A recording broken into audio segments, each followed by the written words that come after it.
Hi കൂട്ടുകാരെ, സെലിം ക്ലാസ്സിലേക്ക് സ്വാഗതം. ഇന്ന് ചൂരമീൻ കിട്ടിയിട്ടുണ്ട്. അപ്പോൾ ഇത് വെച്ചൊരു റെസിപ്പി നോക്കാം. അപ്പോൾ ഇതെങ്ങനെയാണ് തയ്യാറാക്കണേന്ന് നോക്കാം. കുറച്ച് പേർക്കൊക്കെ അറിയാമായിരിക്കും, എന്നാലും അറിഞ്ഞുകൊണ്ടായിട്ട് കാണുമല്ലോ.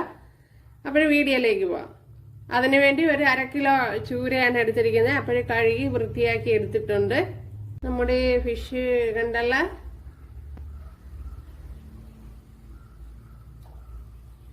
ഒരു പിടി തേങ്ങ, 3 കുഞ്ഞുള്ളി ഇത്ര എടുത്തിട്ടുണ്ട്. ഇത്രയൊന്ന് ഫൈനായിട്ടൊന്ന് അരച്ചെടുക്കണം.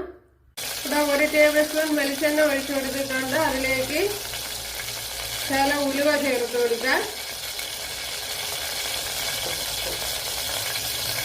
ഇത്രയും ഉലുവ എടുത്തിട്ടുണ്ട്, അത് ചേർത്ത് കൊടുക്കാം. ഒരു 2 ടേബിൾ സ്പൂൺ മല്ലിപ്പൊടി ചേർത്ത് കൊടുത്തിട്ടുണ്ട്.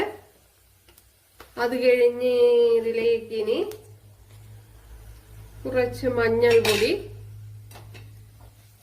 അപ്പോൾ ഈ സമയം കുറച്ച് വെച്ച് കൊടുക്കണം, അല്ലെങ്കിൽ കരിഞ്ഞു പിടിക്കുക.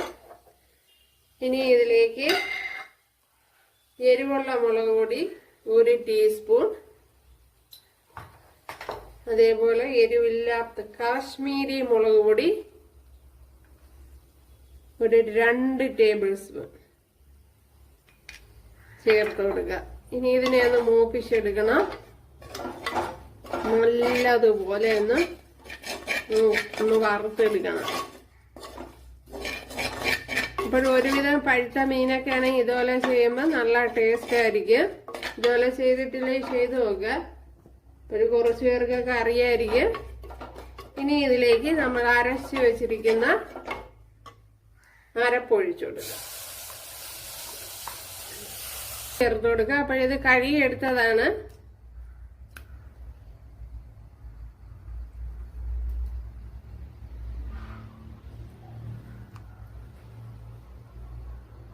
ഇതിലേക്ക് ഉപ്പ് ചേർത്ത് കൊടുക്കുക. ഇപ്പോഴും നമ്മുടെ അരപ്പ് നല്ലതുപോലെ തിളച്ചിട്ടുണ്ട്. അതിലേക്ക് ഇനി ഇതൊന്ന് അടച്ചു കൊടുക്കുക.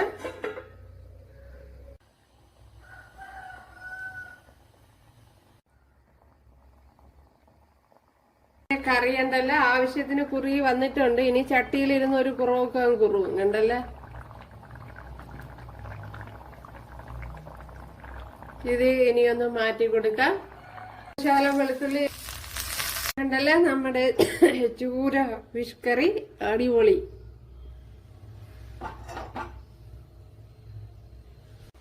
അപ്പോഴും കൂട്ടുകാർ എല്ലാവരും ചെയ്ത് നോക്കുക.